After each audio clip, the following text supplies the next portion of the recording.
Buongiorno e ben ritrovati con Focus TG in questo sabato. Anche oggi tante notizie da raccontarvi, purtroppo anche molte di cronaca. Fra poco torneremo a parlare della strage dell'Immacolata, i 3 giovani che hanno perso la vita la notte tra giovedì e venerdì a Portogruaro, ma c'è un'altra tragedia, in questo caso sfiorata fortunatamente, che è avvenuta la scorsa notte lungo la tangenziale di Mestre. Vedete le immagini impressionanti. Un'automobile ha preso fuoco dopo essersi ribaltata in tangenziale a Mestre. È successo intorno alle 3 nei pressi dello svincolo della Castellani. 3 passeggeri a bordo sono riusciti a uscire dall'abitacolo prima che le fiamme distruggessero il veicolo. Tutti e 3 feriti sono stati soccorsi dal SUEM 118. Le condizioni di uno in particolare desterebbero maggiori preoccupazioni. Sul posto gli agenti della polizia stradale si sono occupati di effettuare i rilievi, mentre i vigili del fuoco hanno domato le fiamme. Pare che nella carambola l'automobile abbia urtato un altro veicolo, fortunatamente senza conseguenze, ma come vedete appunto c'è stato ovviamente caos anche in tangenziale. Fortunatamente, lo ribadiamo, 3 persone ferite, 1 in condizioni più serie, ma non si registrano vittime in quello che poteva essere purtroppo un'altra drammatica tragedia, un'altra tragedia della strada dopo quella che ha insanguinato la strada di Portogruaro e del Veneziano. Lo vediamo nei siti, in tutti i siti dei giornali, a partire dal Gazzettino. Strage dell'Immacolata, vivo per miracolo. L'amico sopravvissuto racconta che erano le vittime, i fidanzati Giulia e Altin e il calciatore. 3 ragazzi che sono morti, l'abbiamo raccontato ieri, e fra poco ci torniamo con la nostra Anna Maria Parisi. I 2 fratelli Oti, uniti nello stesso tragico destino, e parliamo ovviamente dei fratelli che hanno appunto condiviso questo destino terribile. Uno dei 2 ragazzi morti nella strage dell'Immacolata era fratello di un altro giovanissimo che aveva perso la vita in un incidente stradale soltanto 6 mesi fa. Ci torneremo fra pochissimo. C'è stato però ieri anche un'altra tragedia della strada lungo la statale Alemagna. Questa volta alle 10:40 lo schianto tra un'auto e un camper, e a perdere la vita è stata Imelda Pordon, 71enne di San Vito di Cadore, per anni titolare dell'hotel di famiglia Nevada, molto conosciuta in queste ore del cordoglio degli albergatori del Bellunese per la morte di Imelda Pordon. La donna era nella Mini guidata dal nipote di 34 anni, ricoverato in rianimazione. Meno gravi le condizioni della famiglia invece, originari di Zero Branco, che viaggiava nel camper, mamma, papà e 2 bimbi di 10 e di 12 anni. Quindi questa la tragedia avvenuta ieri lungo la Alemagna. Dicevamo, fra poco torneremo a vedere la tragedia di Portogruaro, cosa è successo, e ci collegheremo anche con Anna Maria Parisi, ma c'è ancora la cronaca in primo piano con un tentato omicidio avvenuto a 2 Carrare, una lite che è sfociata in un accoltellamento. È stato arrestato dai carabinieri un cittadino del Bangladesh di 27 anni, sottoposto a fermo con l'accusa di tentato omicidio dopo una notte di indagini. Tutto nasce nella tarda serata di ieri a 2 Carrare. Qui, in strada, tra 2 connazionali scoppia una lite per motivi che al momento non sono noti. Spunta un coltello con il quale il 27enne colpisce lo straniero 32enne. Colleghi di lavoro, tra i 2 pare che da tempo non corresse buon sangue. Sono i carabinieri a intervenire, a ricostruire quanto accaduto, arrivando al fermo del 27enne. Sia il 27enne che il 32enne ferito in modo grave sono regolari in Italia. Allora, ritorniamo a Portogruaro, la tragedia, la strage dell'Immacolata. Vediamo cosa è successo in questo primo servizio. Ore 3:40 di venerdì mattina, Viale Venezia, Borgo Sant'Agnese, Portogruaro. Una serata tra amici in occasione del Ponte dell'Immacolata, finita in tragedia. Una strada che da Concordia Sagittaria porta al centro di Portogruaro. La fuoriuscita di strada fatale per i 3 ragazzi che erano a bordo della BMW M5 e 60. Anziché imboccare il ponte del fiume Lemene e Reghena, l'auto perde il controllo e sfonda il guardrail, fiancheggiando il muretto di protezione, oltrepassando la rete e finendo inabissata nel fiume. Questa è la prima ricostruzione dei carabinieri. Non c'è stata via di scampo per Altin Otti, 22 anni, Giulia Di Tiglio, 21 e Gieci Egli, di 20. Sul posto sono intervenuti immediatamente i soccorsi del SUEM 118, i carabinieri, vigili del fuoco e sommozzatori per estrarre l'auto dal canalone, ma per i ragazzi non c'è stato nulla da fare. Il lavoro dei pompieri è proseguito per diverse ore su richiesta del prefetto alla ricerca di una possibile quarta persona a bordo della vettura. Operazioni che si sono concluse nella tarda mattinata e che hanno dato esito negativo. Erano in 3 a bordo della BMW. La testimonianza del caporeparto Caporioni dei sommozzatori del comando dei Vigili del Fuoco di Venezia. La macchina era accartocciata, danneggiata, rovesciata e quindi era impossibile estrarre le persone prima di recuperare l'automobile, che comunque era prossima alla superficie, molto vicina. Una profondità di pochi metri, 2-3 al massimo. Il peso del motore dell'auto di grossa cilindrata ha fatto sì che entrasse in acqua sprofondando in verticale con la parte anteriore. Qualche finestrino danneggiato, il lunotto in frantumi, ma comunque impossibile poter tentare di estrarre i 3 ragazzi dall'abitacolo prima di rimuovere la macchina. Un'operazione delicata, racconta il caporeparto dei Vigili del Fuoco. La vettura era un coupé, pertanto spazi molto ristretti all'interno, c'erano alcuni vetri rotti, ma comunque impossibile estrarre le persone in quelle condizioni, è comunque rischioso. Secondo le ipotesi degli inquirenti che stanno lavorando per ricostruire l'esatta dinamica della tragedia, all'origine dell'incidente potrebbe esserci stato un eccesso di velocità. Ancora da chiarire poi se alla guida della potente BMW ci fosse il 22enne a cui era intestata. E poi le voci raccolte ieri sempre da Edi Caliman in una comunità sconvolta per la morte dei 3 giovani molto conosciuti in paese. Altin Otti, 22 anni, Egli Gieci, 20, Giulia Di Tiglio, 21. 3 ragazzi, ognuno con la sua storia e le sue passioni, 3 giovani vite interrotte. Una giornata di festa al Ponte dell'Immacolata, un'intera mattinata passata nel luogo del tragico incidente. Una zona di passaggio, a terra, segni così evidenti da far fermare passanti e cittadini, tutti con un'unica domanda: come può essere successo? Io conoscevo Egli di più di Altin alla mia età, è del 2003, quindi 20 anni. Andavamo in scuola insieme, giocavamo a calcio insieme ogni tanto. Eravamo un po' nella stessa compagnia quando si usciva assieme comunque ci divertivamo, è un bravo ragazzo. Andrea racconta di Egli senza mai togliere lo sguardo dal punto in cui la macchina dei suoi amici è caduta. Egli Gieci, di origine albanese, è il più giovane delle vittime, appena 20 anni. La passione per il calcio, la sua foto di qualche anno fa con addosso la maglia del Portogruaro Calcio, società che ha espresso il suo cordoglio ricordandolo con una sua foto. Tifoso del Milan, frequentava l'Ipsia Monsignor d'Alessi. Giulia Di Tiglio, 21 anni, a marzo si sarebbe laureata in economia, stesso mese in cui avrebbe compiuto 22 anni. Ed era 22enne anche il suo ragazzo Altin Otti, di origini kosovare. Aveva studiato al liceo delle scienze umane Marco Belli. Si era trasferito con la famiglia da non molto tempo a Concordia Sagittaria, direzione dalla quale proveniva la vettura diretta verso il centro di Portogruaro. Con Giulia stavano insieme da circa 2 anni, un amore che i due esprimevano anche nelle loro foto Instagram, i loro profili colmi di momenti condivisi, foto allo specchio, abbracciati, vicini anche nel momento della tragedia. La morte di Altin ha sconvolto la comunità di Portogruaro. Era infatti il fratello di Admir, di appena 19 anni, a cui era toccata la stessa identica sorte, perdendo la vita a maggio in un incidente stradale. La testimonianza di una vicina di casa. Il figlio più piccolo ha fatto l'incidente, non mi ricordo, qualche mese fa su Cavalcavia di Polina ed è morto su un colpo. Era in macchina con suo papà. Suo papà non è successo niente, lui è morto su un colpo. Il ragazzo 18 anni. Ma adesso mi sta dicendo che anche il fratello, però una famiglia per bene. Conoscenti raccontano che la famiglia, soprattutto la madre, non si era più ripresa dalla morte del figlio minore avvenuta a maggio. Adesso, a distanza di pochi mesi, l'ennesima tragedia. Sui profili social di Altin spicca l'amore verso i motori, la sua auto, una BMW M560 postata e ripostata. Nelle sue storie Instagram, l'ultimo scatto. 3 macchine, 3 amici, in quella che doveva essere una serata di festa in compagnia. Così giunque la strage dell'Immacolata. Fra poco ci collegheremo con Anna Maria Parisi, che è tornata sul luogo dell'incidente, dove continua il via vai di amici e conoscenti. Prima però ancora Edi Caliman con Simone Merlo.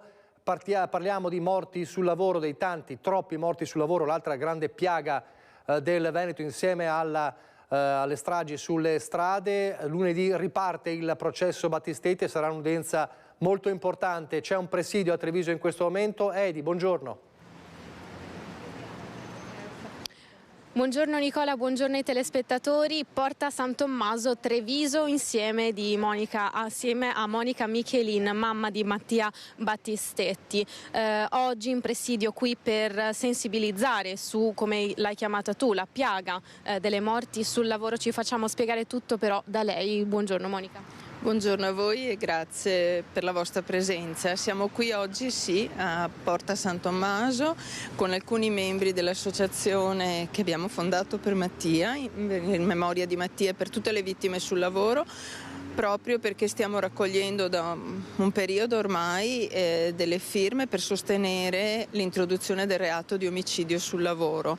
È giusto che soprattutto nella nostra regione, che porta la maglia nera per quanti omicidi sono successi e quante giovani vite sono morte, hanno lasciato la loro vita nei cantieri, è giusto sensibilizzare le persone, è giusto soprattutto che chi ci governa faccia qualcosa. Basta promesse, è ora di fare rumore e che venga fatto qualcosa a tutela di tutti i lavoratori.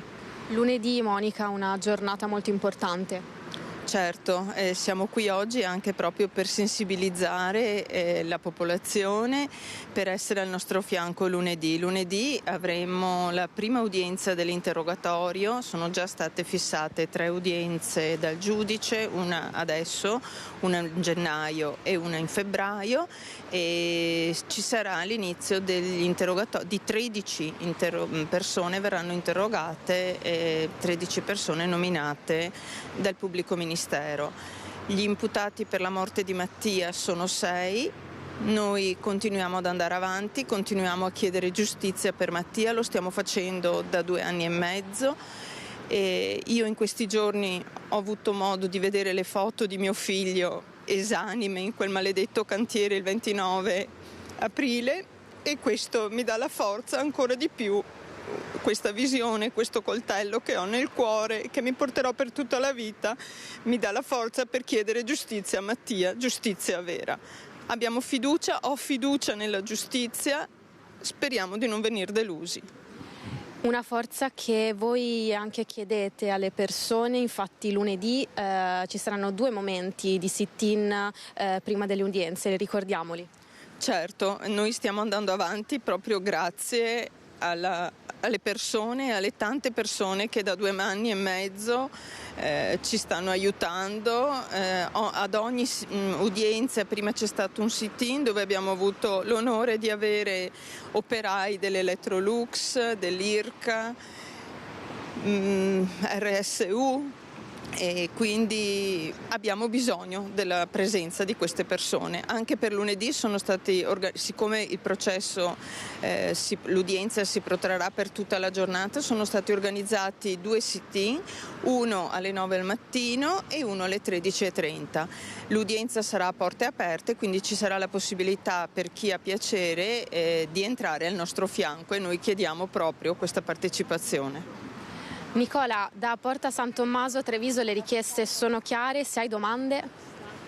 No, grazie a Edi Caliman, come sempre la mamma di Mattia, Monica, è sempre molto forte e spiega molto bene qual è il percorso di giustizia, nonostante il dolore che ovviamente la attanaglia da 2 anni e mezzo, come ha detto lei. Grazie a Edi Caliman, noi cambiamo argomento, torniamo nel Padovano per parlare di furti. I furti, l'insicurezza nelle nostre case, in particolare in questo collegamento parliamo di Villanova di Campo San Piero, dove ci sono stati diverse razzie anche violente e dove sono tornati i ladri a colpire anche stanotte. È così Chiara Gaiani, buongiorno, insieme a Federico Cibotto.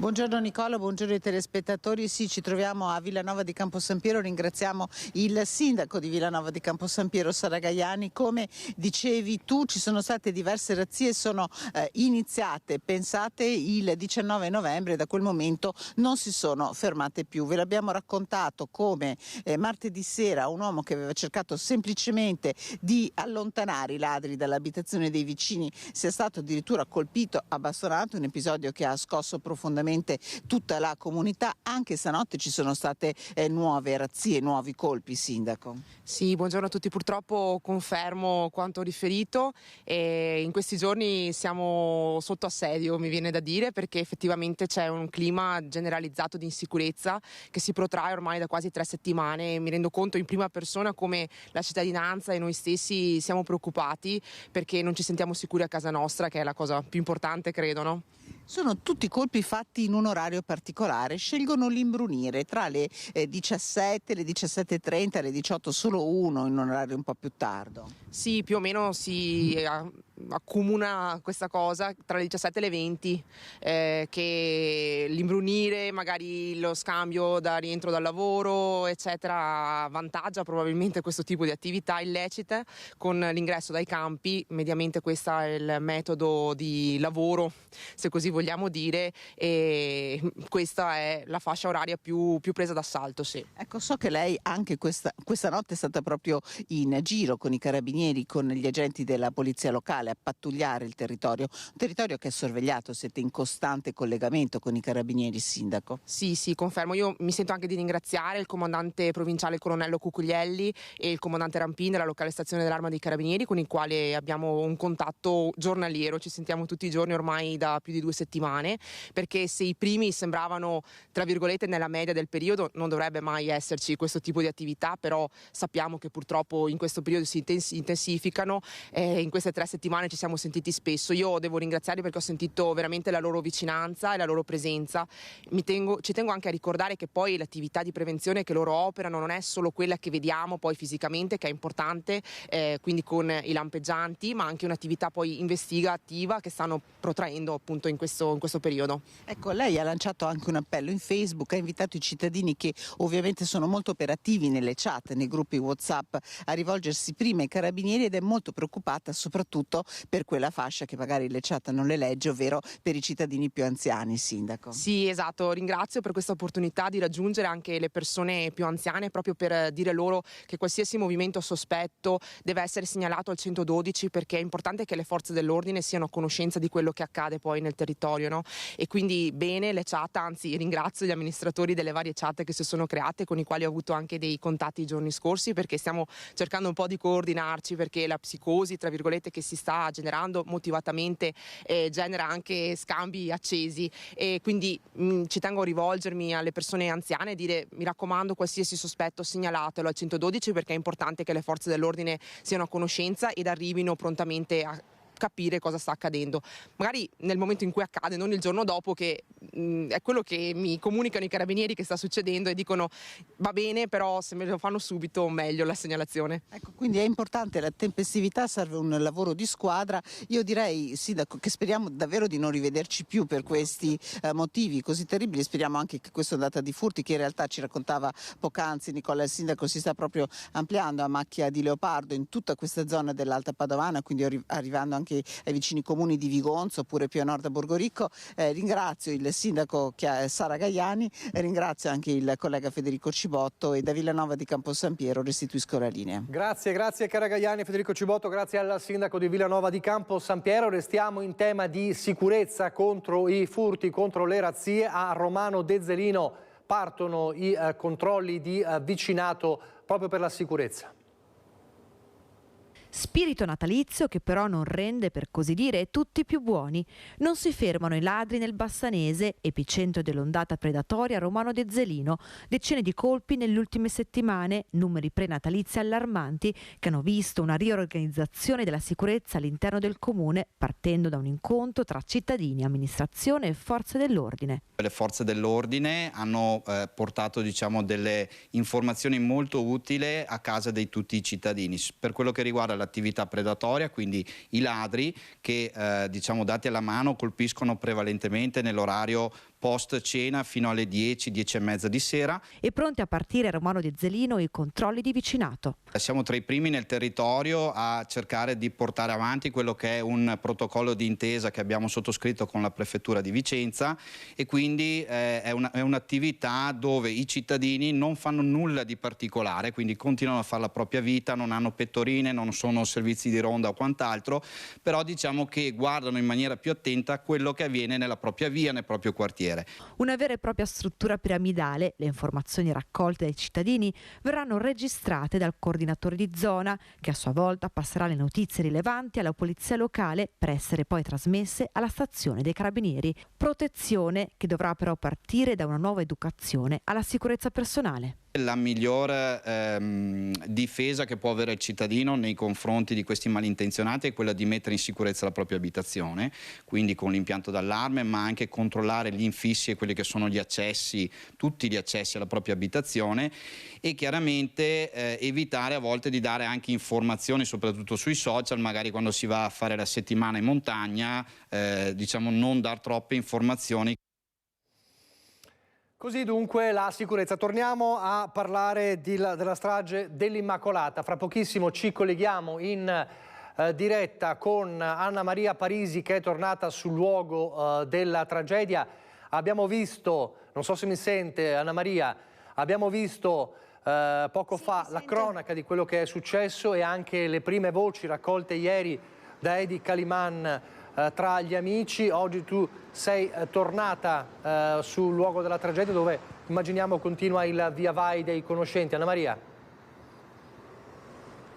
Eccoci, sì, continua il via vai dei conoscenti, e non soltanto, di tutti loro che comunque conoscevano le tre rispettive famiglie. Guarda, adesso con le immagini di Francesca Pezzo, gli amici, un gruppo molto numeroso, si parla di una compagnia di 30 ragazzi, sono venuti qui stanotte posizionando i nomi di ciascuno dei tre ragazzi che hanno trovato la morte lungo questo ponte: Egli, Giulia e poi, eccola qua, il terzo nome, Altin. Le foto di tutti e tre, con le foto dei due fidanzati, Giulia e Egli, eccoli qua, felici in montagna.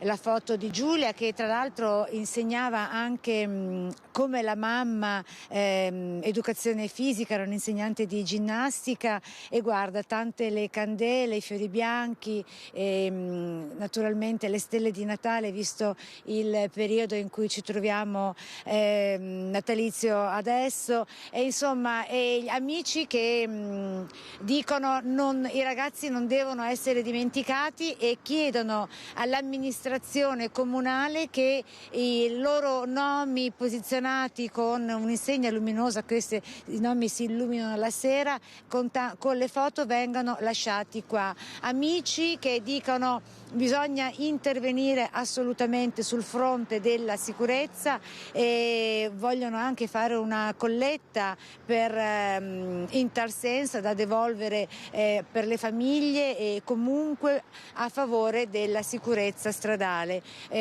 Amici che si stanno organizzando per una sorta di fiaccolato o comunque una marcia nel ricordo di questi tre ragazzi, e che dicono presto lo faremo, perché vengano coinvolte anche le comunità dove vivevano i ragazzi, perché non vengano dimenticati e, ripeto, si intervenga sul fronte della sicurezza. E allora, in tal senso, sentiamo anche l'appello della politica con quello di una mamma su tutte, Romina Ceccato, che ha perso suo figlio nella tragedia della Isolana del luglio 2019. E poi linea allo studio.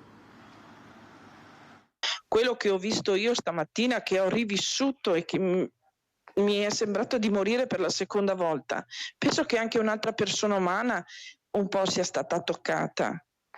Penso che tutti siano stati toccati. Rivive il dolore che ha provato anche lei per le famiglie coinvolte nel tragico incidente di Portogruaro. Romina Ceccato, madre di Riccardo Laugeni, una delle 4 vittime dell'incidente sulla Jesolana nel luglio del 2019. La vita di suo figlio fu spezzata da un pirata della strada, quella dei 3 ragazzi di Portogruaro invece da una fuoriuscita autonoma, ma il dolore resta per le ennesime giovani vite interrotte troppo presto a causa di incidenti. L'appello di Romina Ceccato alle istituzioni. Per favore, ma lo chiedo veramente anche al ministro Salvini, ma lo chiedo principalmente al Presidente del Consiglio, che è una mamma. Facciamo di tutto, facciamo quello che è possibile, coinvolgendo anche istituzioni, scuola, associazioni, governo. Capiamo cosa sta passando per la mente di questi nostri ragazzi. Un impegno quello che Ceccato chiede anche a nome dell'associazione Alba Luci sulla buona strada, la necessità di intervenire partendo dall'ascolto e dalla comunicazione con i ragazzi stessi. Intanto il ministro dei trasporti Matteo Salvini sui social mostra l'immagine del recupero della vettura di 3 ragazzi e si appella. Io spero da ministro dei trasporti e da papà che il Parlamento faccia in fretta ad approvare il nuovo codice della strada, la nuova legge sulla sicurezza stradale che prevede più educazione, controlli, prevenzioni e sanzioni, perché 3.200 morti ogni anno sono una strage a cui voglio porre fine. Cordoglio anche dal sindaco di Venezia Luigi Brugnaro. Una tragedia come sindaco, prima di tutto, dice, come padre, la mia vicinanza e il mio cordoglio. A stringersi attorno alle famiglie anche il segretario regionale del PD Andrea Martella. Non ci sono parole per rappresentare un dolore collettivo così forte. Tante, troppe le vittime. La sicurezza stradale deve essere una priorità.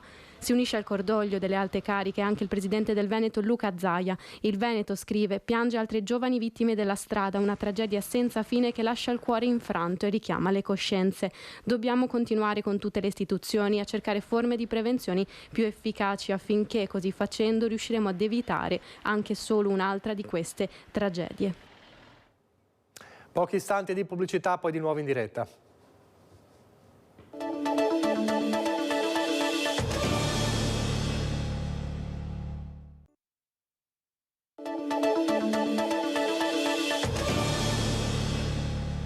Eccoci in diretta a Focus TG, abbiamo a lungo parlato e stiamo parlando di sicurezza stradale, la tragedia dell'Immacolata in primo piano. Fra poco con Lucio Zanato parleremo di sicurezza proprio nel giorno in cui viene inaugurata una nuova rotatoria nel Trevigiano, con lui la Regione nella persona di Elisa De Berti, vicepresidente della Giunta regionale, assessore ai lavori pubblici, e anche il presidente Marcone, insomma la sicurezza anche della viabilità. Prima però torniamo a parlare del caso di Giulia Cecchettin. Dal Gazzettino, fiori, biglietti e peluche sulla tomba. Pellegrinaggio a Saunara per Giulia Cecchettin. Dunque abbiamo raccontato in questi giorni anche nella nostra lunga edizione straordinaria i funerali di Giulia e poi l'arrivo della salma a Saunara, dove Giulia riposa accanto alla mamma morta un anno fa, e molta gente che si reca a rendere omaggio a Giulia in questi giorni in cimitero. Intanto non si fermano le indagini della Procura di Venezia. Tra i prossimi a essere interrogati anche lo psicologo, lo ricorderete, che da qualche settimana aveva preso in carico proprio Turetta. Si era rivolto al servizio psicologico dell'ULSS 6 di Padova Filippo Turetta, pare su consiglio della stessa Giulia. Dopo un primo colloquio il professionista aveva fissato una serie di sedute, l'ultima delle quali si sarebbe dovuta svolgere il 17 novembre. Sarà sentito anche il professionista dai carabinieri che stanno svolgendo le indagini sull'uccisione della studentessa su incarico della Procura di Venezia. Un tassello fondamentale per capire se contestare o meno a Filippo Turetta del 25 novembre nel carcere di Montorio a Verona la premeditazione dell'omicidio dell'ex fidanzata.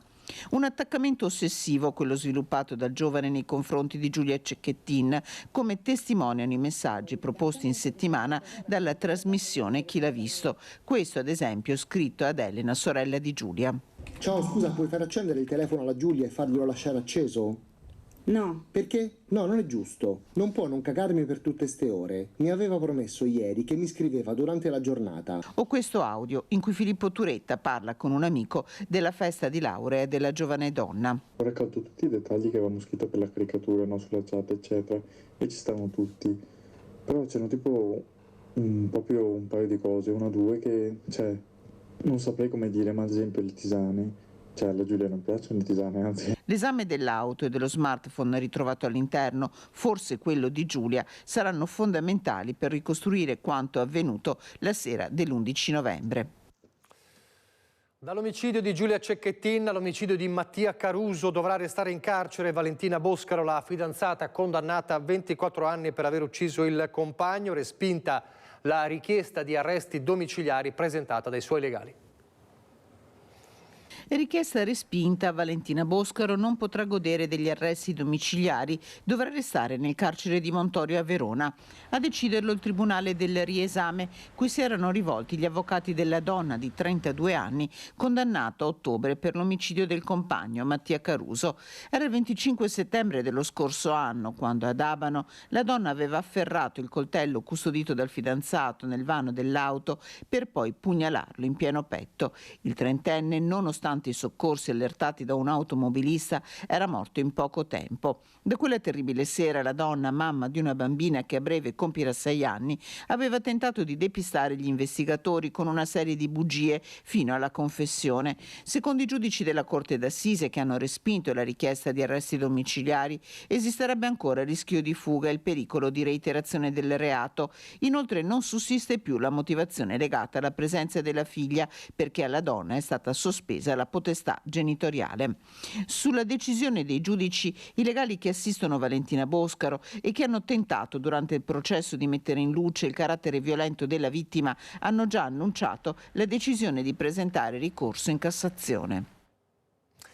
Così dunque la cronaca giudiziaria da Padova. Allora, lo dicevamo prima, l'appello è sempre quello, parliamo della sicurezza stradale. Dopo l'ennesima strage, quella dell'Immacolata, ad avere maggiore sicurezza. Ovviamente c'è l'educazione per i giovani, per chi si mette alla guida, e poi c'è anche la sicurezza delle strade. Proprio oggi viene inaugurata una nuova rotatoria nella Marca trevigiana, ma non è l'unica nella regione e nella Marca. Lucio Zanato con la vicepresidente della regione Elisa De Berti e il presidente della provincia Stefano Marcon. Buongiorno Lucio. Buongiorno Nicola, buongiorno ai telespettatori di Rete Veneta. Una notizia importante soprattutto per i nostri concittadini della zona del Bassanese e della Castellana, perché un altro punto difficile, ovvero uno dei punti all'interno della tangenziale di Castelfranco, è stato sciolto. Da questa mattina sostanzialmente la rotatoria è stata inaugurata e quindi 11.000 veicoli, pensa Nicola, verso Vicenza e 11.000 veicoli ogni giorno verso Treviso transitano sulla tangenziale di Castelfranco, e quindi qui c'era veramente un tappo che adesso è stato sciolto. Cominciamo con la vicepresidente della regione Elisa De Berti. Questo è un altro dei traguardi raggiunti, degli oltre 650 cantieri, ma lei mi ha detto che ha perso il conto, che la regione del Veneto sta portando avanti in tutta la regione per migliorare la sicurezza stradale. Sì, guardate, come risorse per le infrastrutture noi abbiamo fatto una scelta netta, ossia quella di destinarle alla sicurezza stradale, quindi alla messa in sicurezza del patrimonio viario esistente, regionale, provinciale, comunale, ma anche statale. Questa è una legge che viene molto apprezzata dal territorio e devo dire che il taglio del nastro e le inaugurazioni della messa in sicurezza di incroci su viabilità importante come queste danno anche soddisfazione, perché danno anche un senso al lavoro che quotidianamente sia io ma anche il sindaco in qualità di sindaco ma anche in qualità della provincia facciamo, di presidente della provincia, facciamo tutti i giorni per cercare di dare delle risposte ai cittadini, e la sicurezza stradale è una di quelle che i cittadini richiedono a maggior voce. Ecco, le amministrazioni locali, provinciali, che cosa vi chiedono maggiormente come opere di intervento lungo la viabilità? Ma guardate, io bene o male ho una casistica degli interventi che vengono fatti soprattutto sulla 39 e sono messe in sicurezza di incroci per la maggiore vala rotonda, oppure anche la realizzazione di piste ciclabili e quindi la messa in sicurezza lungo la viabilità, soprattutto quella più frequentata con maggiori flussi di traffico, della mobilità lenta, sia ciclopedonale, quindi ciclabili ciclopedonali, ma anche realizzazione a volte di marciapiedi. Ecco, l'eccesso di velocità è una delle principali cause di morte, di incidente mortale, e soprattutto nella zona del Portogruarese, essendoci grandi latifondi, ci sono grandi strade dove si prende velocità facilmente. Cosa si può fare lì? Allora, dove ci sono le viabilità che non sono adeguate, sicuramente chi ha la competenza della strada deve intervenire per renderla adeguata, però non partiamo dal presupposto che una strada stretta, nel momento in cui la allarghi automaticamente la gente non corre, perché a volte succede esattamente il contrario, che ci sono ancora più persone che magari corrono e non rispettano i limiti di velocità. Ci vorrebbe veramente una presa di coscienza comune da parte di tutti, non solo, adesso noi agiamo nei confronti dei giovani, ma dovremmo parlare anche a noi stessi, che non dobbiamo dire a me non capiterà mai. Quando siamo sulla strada il veicolo è di fatto un'arma e dobbiamo stare attenti a come lo utilizziamo, quindi l'attenzione sulla strada, non sul cellulare, perché per chi ha la guida il cellulare sta diventando una droga, e rispettiamo i limiti di velocità, perché l'imprevisto può succedere a chiunque. Ecco, proprio per questo, dopo parleremo ancora della rotatoria con il sindaco di Castelfranco, ma come presidente della provincia Stefano Marcon, voi avete addirittura pensato un accordo con le autoscuole, perché non bisogna pensare che sono solo i giovani, diciamo quelli che magari si distraggono il cellulare, ci sono anche molte persone che magari alcuni segnali stradali non li riconoscono più.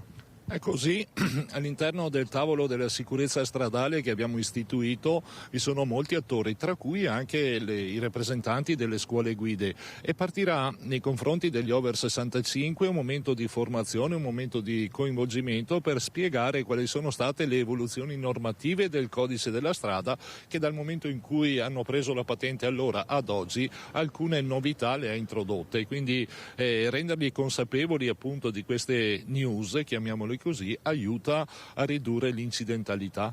Ci saranno dei corsi dedicati, verranno chiamati gli over 65, è un po', diciamo, l'appello? Sono su base volontaria, gratuiti naturalmente, si stanno attivando la rete dell'associazione delle scuole guida della provincia di Treviso, e l'annuncio l'ho avuto ieri, l'anticipazione, quindi questo è un indirizzo che abbiamo preso, che si somma alla formazione che stiamo facendo ai ragazzi delle secondarie di secondo grado che hanno appena preso la patente, o coloro che stanno prendendo la patente, con delle informazioni anche shock per certi aspetti, in modo tale da far capire quanto sia pericoloso utilizzare la strada senza rispettare le regole, perché di per sé, lo si dice sempre, la strada non è pericolosa, è il suo utilizzo nel momento in cui corri troppo, nel momento in cui non sei nel pieno possesso delle tue facoltà psicofisiche, nel momento in cui ti distrai per rispondere a un messaggio.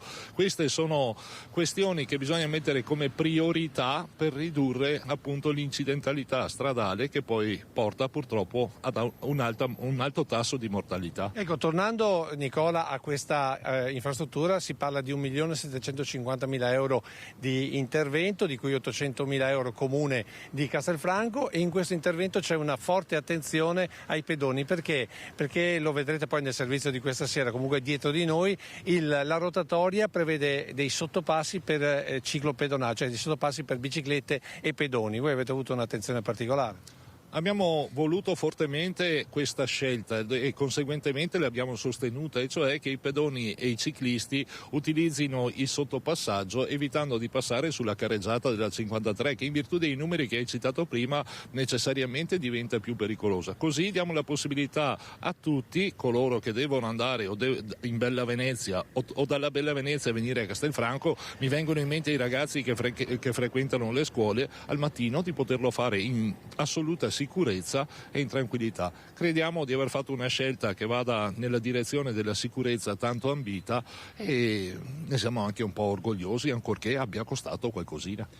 Poi per ultimo sappiamo che il Comune sta già tirando la giacca alla Regione per realizzare un'altra rotatoria, che è l'ultima della tangenziale, che è più o meno all'altezza di Barbesin, quindi alle porte, per chi viene da Treviso subito dopo il cavalcavia, alle porte della città, quindi in zona est della tangenziale, chiamiamola così.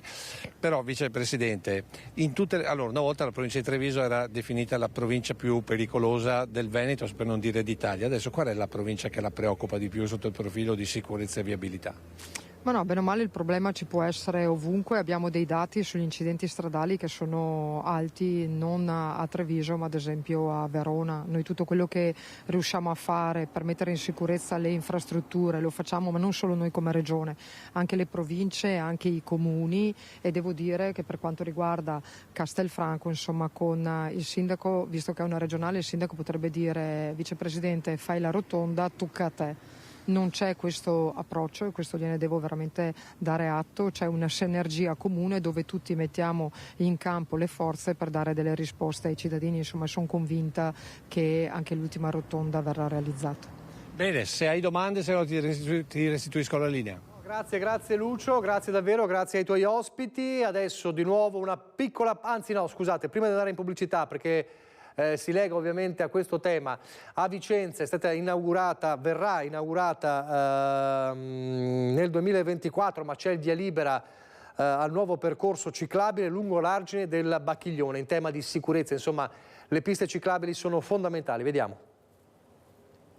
Con altri 200.000 euro che si aggiungono ai 675.000 già stanziati, il percorso ciclopedonale che congiungerà il ponte di Viale Margherita a Piazza Matteotti è pronto per essere realizzato. Si tratta del nuovo percorso sulla sponda opposta del Bacchiglione rispetto a Viale Giuriolo. 400 metri di ciclopedonale che permetteranno l'accesso in città. Si parte in primavera. Abbiamo dovuto inserire nuove risorse e abbiamo dovuto anche attendere i pareri della sovrintendenza per correggere alcuni aspetti sulla passerella ciclopedonale che congiungerà il lato Bacchiglione a Piazza Matteotti passando di fianco all'Ostello della Gioventù, e anche ulteriori ragionamenti sulla rampa di accesso alla pista ciclopedonale dal ponte di Viale Margherita. Questo è un intervento necessario in vista dell'arrivo della linea rossa della BRT. Quando questo accadrà su Viale Giuriolo i bus transiteranno in doppio senso di marcia e quindi l'attuale percorso ciclopedonale non potrà più essere presente in quello spazio, e per cui la realizzazione di quest'opera dall'altra parte del Bacchiglione permetterà poi di avere comunque un accesso ciclopedonale alla città dallo stesso fronte. Adesso pochi istanti di pubblicità, poi di nuovo in diretta.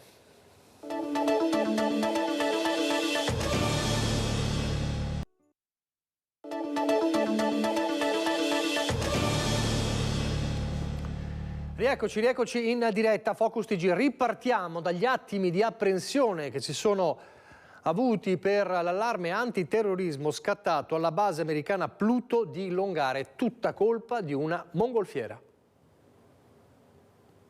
Longare. Allarme terrorismo alla base americana Pluto. Una mongolfiera aveva sorvolato a bassa quota l'area militare facendo scattare il piano di emergenza. Verso le 11:30 gli agenti della Polizia di Stato con gli equipaggi delle volanti, della Digos e della squadra mobile erano intervenuti seguendo il protocollo d'allerta su segnalazione degli addetti alla vigilanza della base USA. I poliziotti hanno immediatamente circondato l'equipaggio del pallone aerostatico composto da 7 persone che aveva atterrato nel frattempo a poca distanza dalla base. Passati i primi minuti di apprensione si è subito compreso l'equivoco. A bordo del cesto non c'erano terroristi ma turisti austriaci costretti ad una manovra d'emergenza.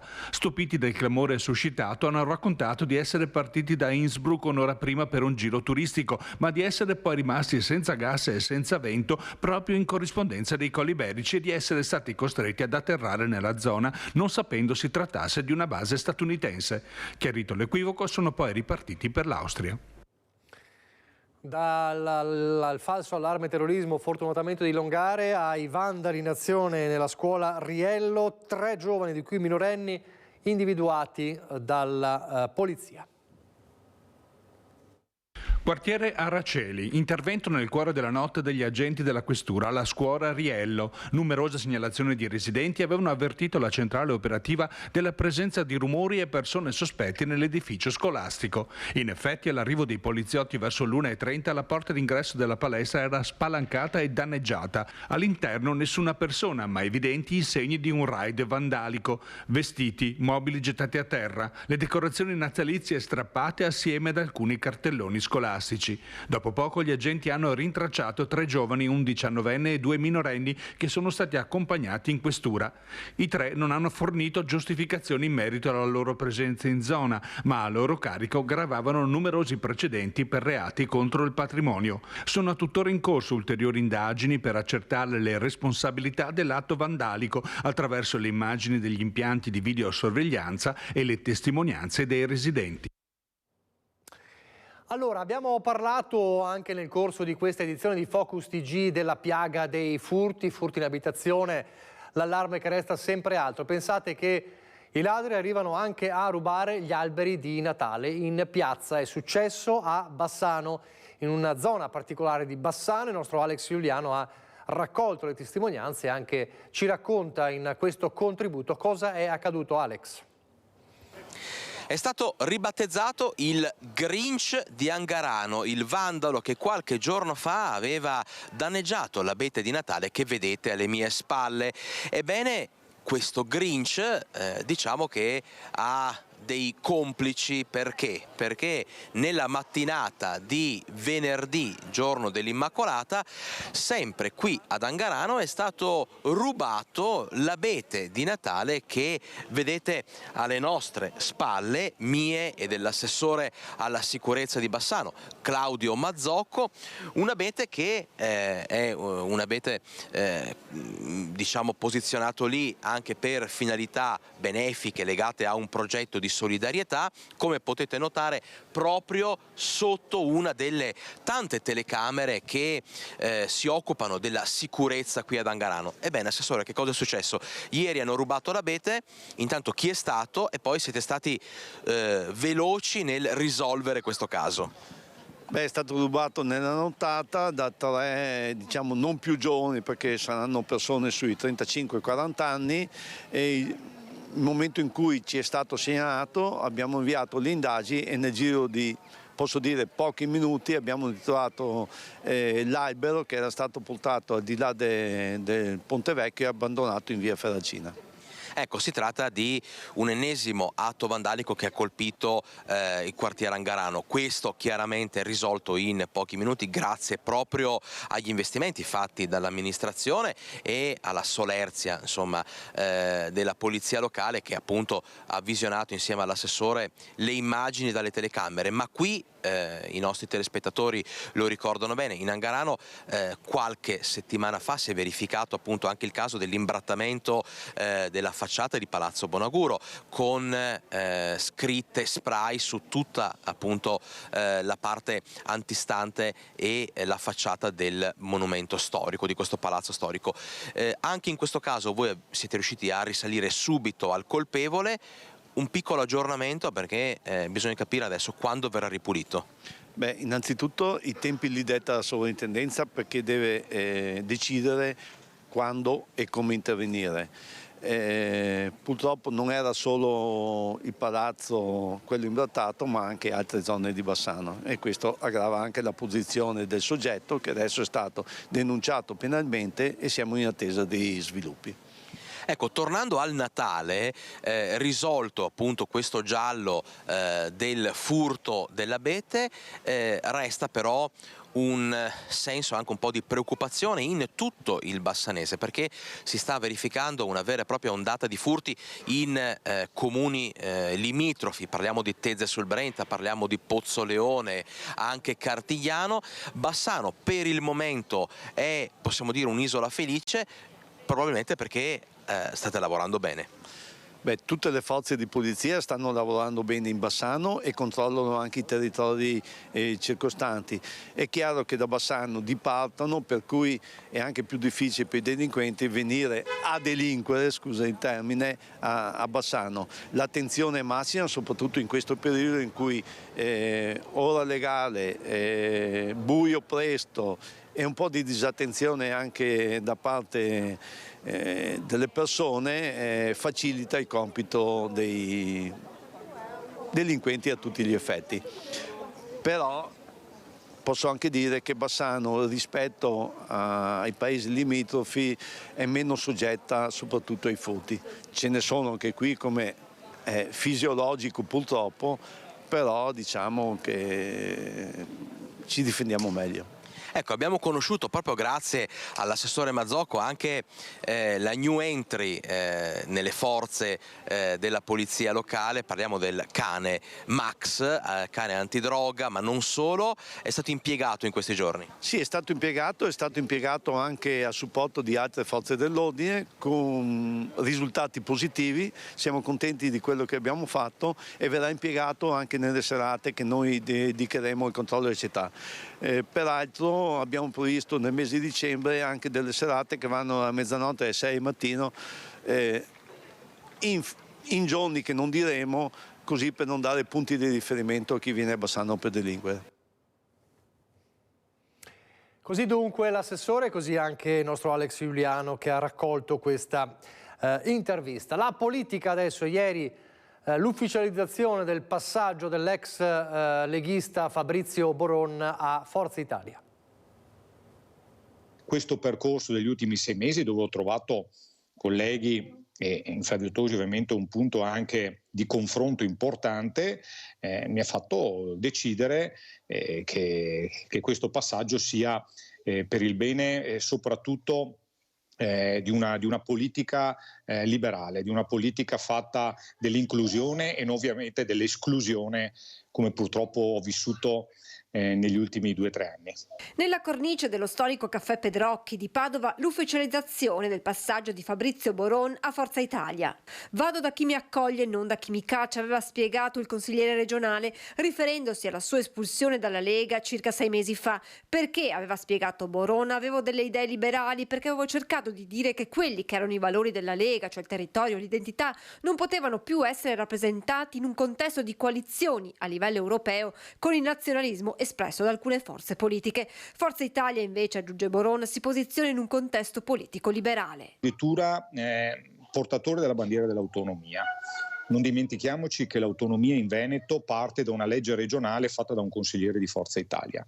Ecco, io credo che il tema dell'autonomia, del federalismo, della modifica istituzionale di questo Paese in una forma più moderna sia una battaglia da tenere ben presente, da portare avanti, e su questo contesto può Forza Italia diventare il centro, no? Può diventare il fattore coalizzante. Con questo ingresso Forza Italia punta ad avere maggior peso in regione, nonostante, va detto, Boron continuerà a militare tra le file del gruppo misto. E a proposito di governo regionale, Flavio Tosi dal Pedrocchi lancia un messaggio chiaro. L'auspicio di Luca, che sia a fine anno, che sia con l'anno nuovo, di avere almeno un assessore, anche perché insomma ci spetterebbe come numeri, quindi sarebbe abbastanza normale. Sarebbe normale che Forza Italia già l'ha messo l'assessorato, perché nella tradizione del centrodestra in Regione Veneto tutti i partiti della coalizione hanno sempre espresso almeno un assessore al di là dei risultati. Quindi un assessorato per Forza Italia, quello che chiede Flavio Tosi. È collega in Consiglio regionale di Fabrizio Boron, anche se le loro strade si sono separate. Ovviamente leghista Nicola Finco, che nel prossimo servizio parla di sanità. L'AIFA, l'agenzia del farmaco, infatti mette a pagamento un farmaco salvavita e Finco propone lo paghi la regione. L'Agenzia Italiana del Farmaco toglie un'importante medicina salvavita dalla fascia rimborsabile e la posiziona nella fascia totalmente a carico dei pazienti. Ma dalla regione potrebbe arrivare un'ancora di salvezza per moltissime persone. Il farmaco è il Baqsimi, di grande importanza per il trattamento dell'ipoglicemia negli individui adulti, negli adolescenti e nei bambini affetti da diabete mellito. Il tema è al centro di una mozione protocollata dal vicepresidente del Consiglio Veneto, Nicola Finco. L'AIFA dal 10 di ottobre ha deciso che il Baqsimi, che è un farmaco salvavita, passa dalla fascia A alla fascia C, che vuol dire totalmente a carico del paziente. Siccome che è un farmaco che viene utilizzato soprattutto negli adolescenti, quindi bambini piccoli, soprattutto perché lo possono utilizzare sia all'interno delle scuole ma anche nel mondo sportivo, evitando così delle iniezioni intramuscolari, quello che chiedo attraverso questa mozione è che sia il sistema sanitario regionale, attraverso un extra LEA, a farsi carico di questo importante farmaco. Dettaglio non da poco è il costo del farmaco, 84 euro a dose, piuttosto alto. Una spesa pesante per le famiglie, ma che nei bilanci del pubblico non andrebbe ad incidere in modo determinante. che è un farmaco costoso, costa più o meno sugli 84 euro e sappiamo che ha un'importanza vitale. Quindi stiamo parlando di un qualcosa di fondamentale, di un aiuto importante che noi dobbiamo dare alle famiglie che hanno dei bambini con questo tipo di patologia, e quindi penso sia un buon servizio che la Regione potrebbe fare. La speranza è che già nel prossimo bilancio si possano trovare i fondi regionali per coprire questo buco lasciato dall'Agenzia del Farmaco. Mi auguro già insomma che dalla manovra di bilancio si riescano a trovare le prime somme di denaro importante, anche perché non stiamo parlando di grandi numeri fortunatamente, però chi ha questa patologia e soprattutto in età adolescenziale penso sia un qualcosa di fondamentale e importante, quindi questo lo richiedo attraverso una mozione e speriamo che quanto prima insomma possa arrivare una risposta concreta. Siamo in chiusura, parliamo di presepi come quello che, come da tradizione, è stato inaugurato ieri dal gruppo folcloristico trevigiano, il presepe a Ponte Dante.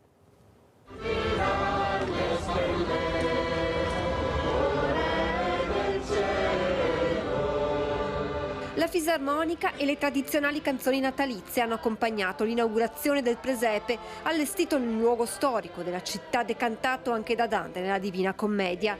Una natività con oltre 40 anni di storia portata avanti dal gruppo folcloristico trevigiano. È importante per noi tornare a Treviso, essere in questo punto anche storico della città, il Ponte Dante, e è un'occasione per guardare la città e per ricordare Natale. Come diceva prima Padre Ottavio, questa semplice tradizione che in qualche modo ci avvicina l'un l'altro e ci fa ricordare i valori autentici anche di una volta. Il vice sindaco di Treviso Alessandro Manera ha sottolineato l'importanza di queste tradizioni, ma anche il significato che racchiude in sé il presepe, perché possa portare in un momento così difficile un po' di serenità. Gruppo folcloristico che punta sulle nuove generazioni per tramandare la storia trevigiana. Far parte di questo gruppo per me è una grande esperienza, soprattutto perché si condivide il proprio tempo con i propri coetanei e credo sia importante trasmettere tutte queste tradizioni anche ai più piccoli, partendosi fin dai bambini, diciamo, delle elementari con le nostre primule fino a tutti noi. Nuove vecchie generazioni che portano sempre nel cuore i valori trasmessi dal presidente del gruppo folcloristico Gianfranco Crespan, scomparso 2 anni fa. Sentirci più vicino a lui, perché era una tradizione a cui lui teneva tanto e che in qualche modo noi continuiamo a portare avanti nella semplicità. Siamo in chiusura, non ci sono altri aggiornamenti di cronaca, abbiamo parlato di furti, abbiamo parlato della strage dell'Immacolata e ovviamente anche siamo tornati a parlare di Giulia Cecchettin con le ultime novità dell'indagine, mentre a Saunara c'è un vero e proprio pellegrinaggio alla tomba della povera Giulia, sepolta appunto a Saunara vicino alla mamma. Altri servizi ovviamente questa sera. Vi lascio come sempre alla programmazione di Rete Veneta. Grazie per averci seguito, arrivederci.